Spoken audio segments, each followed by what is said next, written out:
Donc, le partage de ce soir, c'est sur les thèmes comment découvrir l'amour en soi, comment être davantage doux avec soi-même, comment retrouver en soi une façon, une nouvelle façon d'apprendre à se connaître. Le partage qui vient de la part des êtres de lumière qui sont avec nous, comme à chaque instant, le partage qui vient et les messages qui sont là sont les suivants. Dans la société, telle que nous la vivons aujourd'hui au jour le jour, il y a beaucoup une image de on vit, on traverse notre propre vie. On n'existe pas en tant que nous-mêmes, mais en tant qu'individu au sein d'un groupe. C'est une façon de vivre qui permet à la fois de resserrer et de recréer un lien social, de construire ce qu'on peut appeler des civilisations ou globalement de créer un groupe ou vivre ensemble. Mais ça a aussi, parfois, comme des dérives ou des effets particuliers qui font qu'on se retrouve à vivre en dehors de nous-mêmes. On ne vit plus nous-mêmes au sein d'un groupe, on vit le groupe au sein de nous-mêmes. L'un des effets directs qu'on peut parfois rencontrer dans la vie de tous les jours ou dans notre façon de vivre, c'est qu'on va d'abord penser à à l'image qu'on va renvoyer aux autres, à ce que les autres vont penser de notre image, de ce à quoi nous ressemblons aux yeux des autres, avant de nous demander ce que nous voulons être à nos propres yeux et surtout ce que nous sommes au jour d'aujourd'hui à nos propres yeux. Donc, le plus important à, entre guillemets, enregistrer, comprendre ou percevoir, si on peut dire ainsi, dans cette situation, c'est qu'il n'y a pas de bonne ou de mauvaise façon de faire, c'est qu'il n'y a pas de bonne ou de mauvaise façon d'être soi. On peut être un soi qui est uniquement tourné, orienté vers je veux que les autres me remarquent ou je veux paraître être quelque chose aux yeux des autres, c'est-à-dire bâtir en fait notre identité sur la perception des autres, bâtir notre ego sur l'aval, sur l'application, au sens l'acceptation, pardon, l'acceptation d'autrui, la validation extérieure. On peut aussi se dire que construire tout notre modèle d'estime de nous-mêmes et de personnalité, au sens comment on veut se comporter pour que les autres nous perçoivent, construire entièrement qui nous sommes et comment nous agissons au quotidien autour de qu'est-ce que vont en percevoir les autres, comment nous voient-ils, comment nous perçoivent-ils, que pensent-ils de nous. Si on se base uniquement pour répondre sur ces questions à l'autre est le plus important avant ce que je ressens moi-même, on peut se retrouver dans des situations où quand le regard de l'autre change, on perd nos repères. Quand le regard de l'autre est amené à ne plus être le même qu'avant, quand par exemple la personne dont on estimait tant l'aval, le regard, l'appui, si on peut dire ainsi, si cette personne vient pour une raison ou pour une autre, qui est libre et sur son chemin, à changer de regard, à voir le monde autrement, à se dire, tiens, finalement, je n'aime plus ça ou j'aime davantage ça, ou ceci ne me parle plus et je préfère cela. Ça fait que cette personne, elle ne va plus nous envoyer les mêmes signaux, les mêmes codes, les mêmes références, entre guillemets, de qu'est-ce qui est bon, qu'est-ce qui est mal, qu'est-ce qui est bien pour nous, qu'est-ce que nous sommes. L'image, en fait, qui vient, c'est que si on construit toute notre personnalité, toute notre façon d'être sur qu'est-ce que l'autre pense de moi, alors le jour où l'autre va se mettre à penser différemment, pour des raisons qui lui appartiennent, qui sont liées à ce qu'il vit, à ce qu'il traverse, alors on ne va plus avoir aucun soutien pour soutenir l'idée que c'est une bonne voie, celle qu'on a choisie. Et les personnes qui traversent ce genre de cas peuvent se retrouver dans un état de OK, j'ai plus le regard, j'ai plus les regards ou l'image, on ne me renvoie plus l'image qui faisait que je me sentais moi, que je me sentais bien, et on se retrouve alors dans une situation où il n'y a plus de référence, où on ne se sent plus admiré, validé ou accepté pour ce que nous sommes. L'idée qui vient, c'est qu'en fait, ça peut être assez compliqué pour certaines personnes de traverser cet état, de se retrouver, entre guillemets, dans cette couche, dans cette étape, dans cette traversée du désert, si on peut parler ainsi, qui est que tout d'un coup, on passe de les autres m'admirer ou me renvoyer un signal positif par rapport à ce que j'étais à leurs yeux, et on se retrouve dans un état où il n'y a plus que nous-mêmes avec nous-mêmes. On se retrouve dans cet état où la seule personne qui va s'intéresser à ce que l'on fait, où on peut se retrouver dans cet état, qui est que la seule personne qui va s'intéresser à ce que l'on fait, à ce que l'on est, à ce que l'on dit, à ce que l'on pense, à la façon dont on agit, à ce que l'on agit, si on peut dire ainsi, cette personne, la seule qui reste, c'est nous-mêmes. La seule qui peut rester, c'est nous-mêmes, parce qu'en fait, c'est la seule personne qui compte dans le sens, si on se construit entièrement sur le point de vue de l'autre, on se construit sur quelque chose qui ne nous appartient pas, qui peut bouger à tout moment, qui peut changer d'un claquement de doigts, qui peut changer pour peu que la personne ait envie de changer son regard. Et à ce moment-là, notre vie ne dépend plus uniquement de la façon dont on souhaite vivre, à savoir si on veut mener une action mais que l'on la mène pour plaire à autrui. Le jour où cette action ne plaira pas à autrui, il n'y aura plus aucun sens dans ce que l'on fait. Et pourquoi mène-t-on cette action? Pour les personnes qui ont peut-être déjà traversé cette situation ou pour qui ça peut parler, l'un des effets immédiats, c'est comme de se retrouver face à un grand vide. Ce grand vide, ça peut être notamment l'espace qu'on a manqué, entre guillemets, c'est-à-dire que l'on n'a pas rempli avec notre propre estime de nous-mêmes. Notre capacité à nous aimer nous-mêmes, elle est à la fois innée et en même temps elle s'apprend, dans le sens, on a conscience de comment s'aimer soi-même, mais on apprend à le faire. On en a l'idée, mais la pratique se vit au quotidien. Et moins on pratique le fait de s'estimer, d'avoir de l'amour, de la douceur, de la bienveillance envers soi-même, moins on pratique cet état, et plus on se retrouve dans un état où on est dépendant de l'amour, de la douceur, de l'estime, de ce que nous apporte l'autre, de ce que nous apporte l'extérieur. Ce n'est pas forcément un individu, ça peut être des critères sociaux. Par exemple, estimer que telle ou telle apparence, image ou façon de faire euh, sont meilleures et nous donnent une meilleure image, une meilleure énergie. C'est un moyen de se dire, OK, on m'a dit que ça c'était bien ou j'estime que ça à l'extérieur de moi c'est bien, donc je vais me construire autour de cette image positive que j'ai de l'extérieur. Ce qui fait qu'on ne construit pas une image intérieure, on construit un reflet extérieur.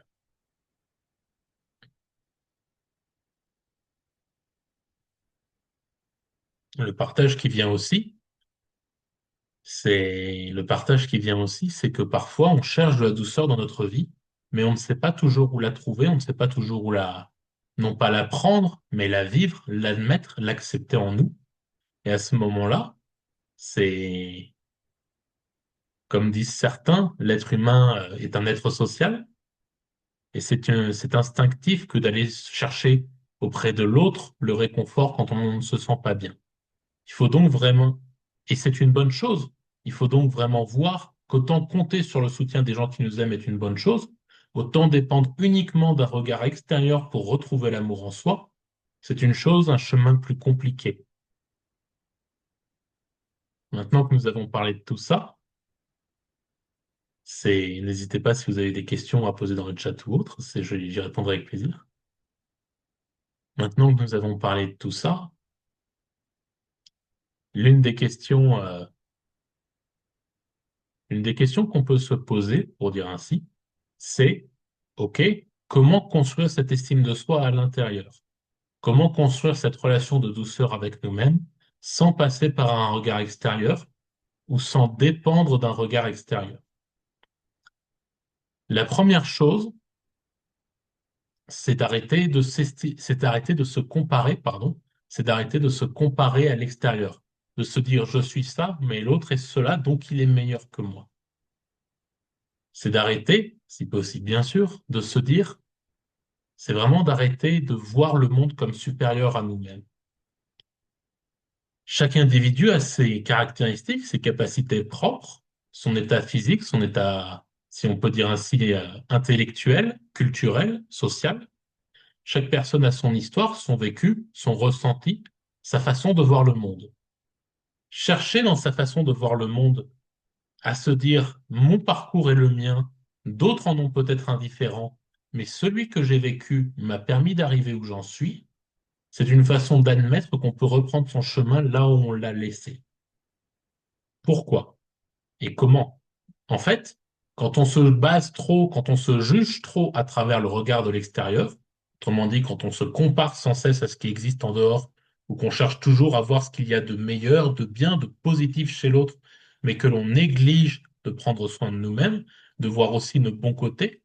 Par exemple, quand des personnes peuvent ne voir que le mal en elles-mêmes ou le mauvais côté en elles-mêmes, pour parler en des termes plus neutres, à toujours se dire je n'ai pas fait ça, je n'ai pas cela ou je ne suis pas assez bien dans ceci et dans cela.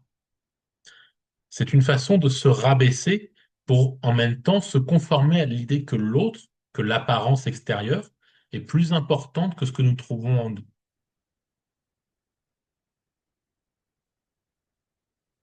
Un autre état qui peut être traversé, c'est quand on se sent mal et qu'on a l'impression que les autres sont joyeux, heureux, que tout va bien pour eux.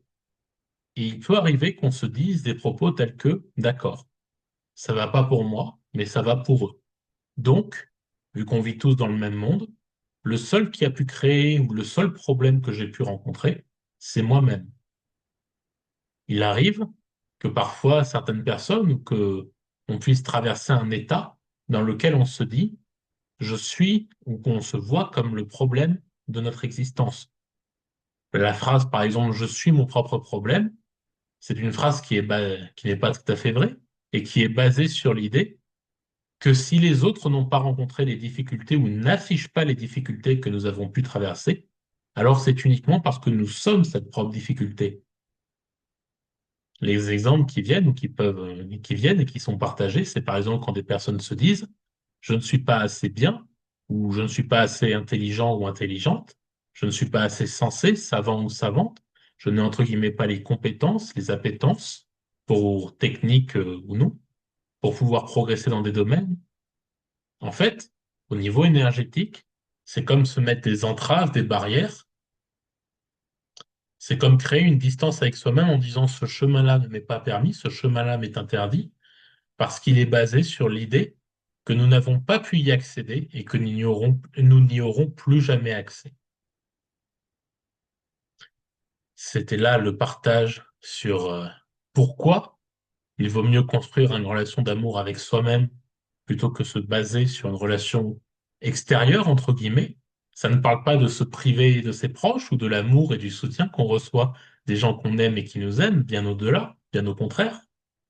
Ça parle du fait de surestimer l'autre de manière à se dévaloriser soi, ce qui est un comportement qui peut amener, on va dire, des biais de visualisation ou des façons de voir le monde qui sont destructrices pour nous-mêmes et pour soi, pour son propre équilibre, pour son estime de soi et pour son amour envers soi-même.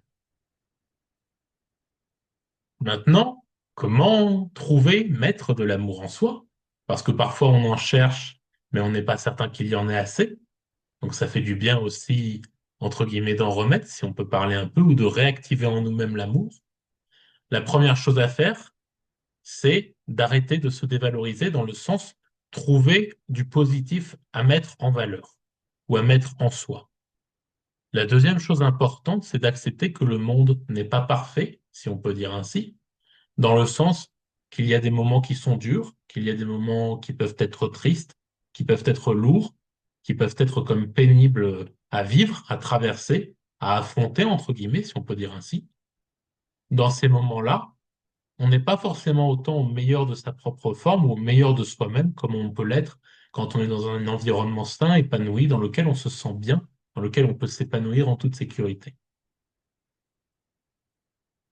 L'une des choses importantes à faire dans les moments où ça va mal, où on se sent mal, c'est commencer comme par respirer, par prendre une distance avec les événements, non pas s'en couper ou les fuir, mais mettre un peu de recul pour ne pas être entraîné dans le flot, les turpitudes, ou de manière générale, le vortex que peut être la vie. Un point important pour pouvoir prendre un peu de recul dans une situation qui est parfois très prenante, très stressante, ou dont on ne voit pas le bout comme un long tunnel, c'est la respiration abdominale, c'est l'ancrage, c'est ce que certains appellent la visualisation positive, mais plus globalement, c'est accepter que oui, là, ça ne va pas. Oui, là, le monde ne tourne pas comme on le voudrait. Et oui, là, peut-être qu'on a envie de pleurer. Le plus important à réaliser dans tout ça, c'est qu'on n'est pas fautif, on ne construit pas son propre malheur. Oui, parfois, certaines actions ont des conséquences plus lourdes que d'autres. C'est vrai. Mais si on cherche un coupable, alors par essence, on est passé à côté de quelque chose d'important dans le sens, si on veut rejeter la faute sur autrui ou si on veut se blâmer soi-même, Ça revient à nier qu'on a parfois fait de notre mieux, même si on pensait pouvoir faire encore mieux. Parfois, on fait de notre mieux. Parfois, ça ne suffit pas ou on a l'impression que ça ne suffit pas. Et parfois, faire de notre mieux ne nous amène pas là où on voudrait. Le plus important dans ces moments-là, c'est d'accepter que parfois, on n'est pas le seul à pouvoir décider dans le sens, il y a des événements qui se produisent ou qui arrivent, qui s'enchaînent ou qui sont importants pour nous, mais qui font parfois passer par des étapes plus ou moins agréables. Par exemple, le fait d'avoir pris un rendez-vous pour aller voir une personne, par exemple un ami que l'on aimerait beaucoup ou un proche, se retrouver dans les bouchons et de voir et avoir comme un peu de stress ou à l'idée d'être en retard. Ce n'est pas la peine de chercher un fautif en se disant on aurait pu partir plus tôt. Oui, c'est peut-être vrai. Ce n'est pas la peine de rejeter la faute en se disant les autres m'ont bloqué. Ils étaient simplement dans leur chemin de vie. C'est l'agglomérat des croisements qui a créé un bouchon, pas une volonté personnelle, rarement en tout cas. Le plus important dans ces moments-là, c'est plutôt que de rejeter la faute sur quelqu'un ou quelque chose, c'est accepter que, OK, ça n'a pas été comme on le voulait. OK.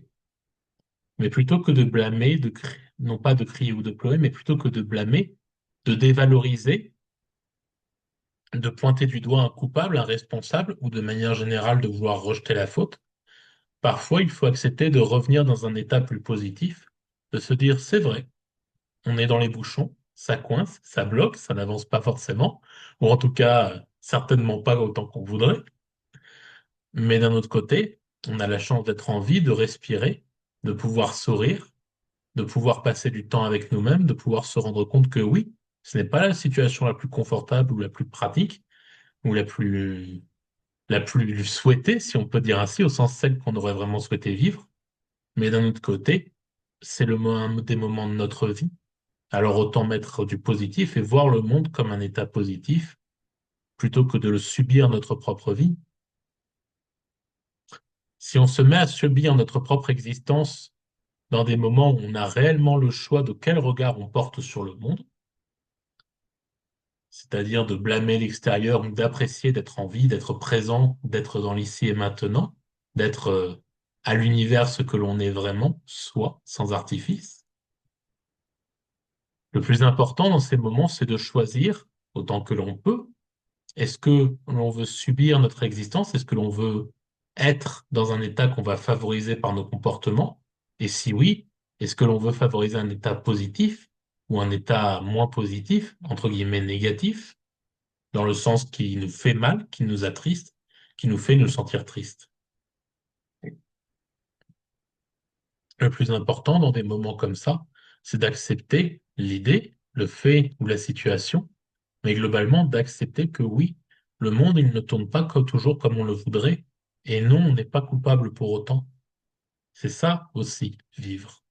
C'est accepter que parfois, on n'est ni la victime, ni le coupable, on est simplement nous-mêmes.